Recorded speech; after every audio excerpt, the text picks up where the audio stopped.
Sir Topham Hatt works his engines hard, but they are very proud when he calls them really useful. I'm going to the scrapyard today, Edward called to Thomas. What, already? You're not that old, replied Thomas cheekily. Thomas was only teasing.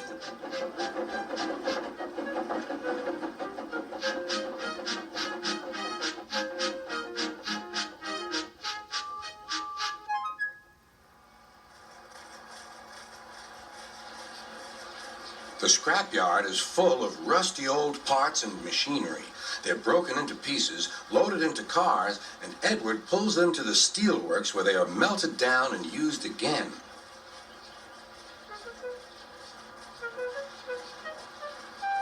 Today, there was a surprise waiting for Edward in the yard. It was a traction engine. "Hello," said Edward. "You're not broken and rusty. What are you doing here?" "I'm Trevor. They're going to break me up next week." "What a shame," said Edward. "My driver says I only need some paint, polish, and oil to be as good as new, but my owner says I'm old-fashioned." Edward snorted.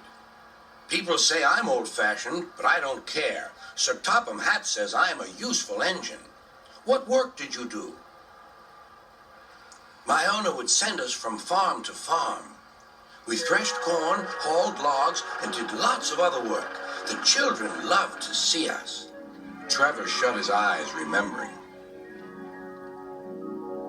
"Oh, yes, I like children." Edward set off for the station. "Broken up, what a shame. Broken up, what a shame. I must help Trevor, I must." He thought of all his friends who liked engines, but strangely, none of them would have room for a traction engine at home. "It's a shame, it's a shame," he hissed.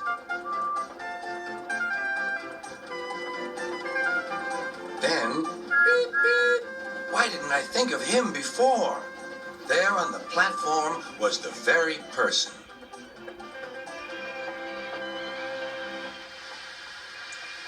"Hello, Edward. You look upset." "What's the matter, Charlie?" he asked the driver.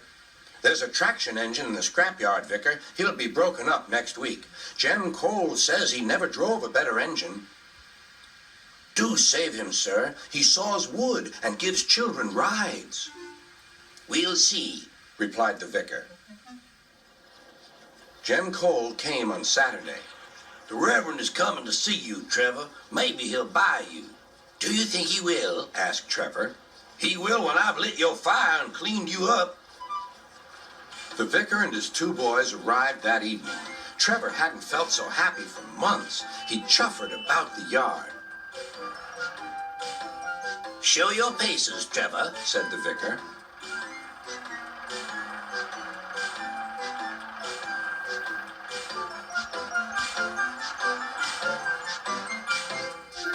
Later, he came out of the office smiling.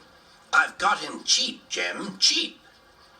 "Do you hear that, Trevor?" cried Jem. "The Reverend saved you, and you'll live at the vicarage now." "Beep, beep," whistled Trevor. Now Trevor's home is in the vicarage orchard, and he sees Edward every day.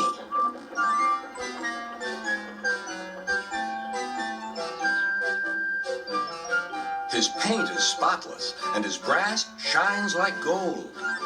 Trevor likes his work, but his happiest day is the church fair. With a wooden seat bolted to his bunker, he chuffers round the orchard, giving rides to children.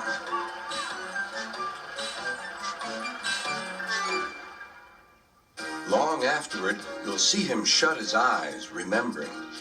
"I like children," he whispers happily.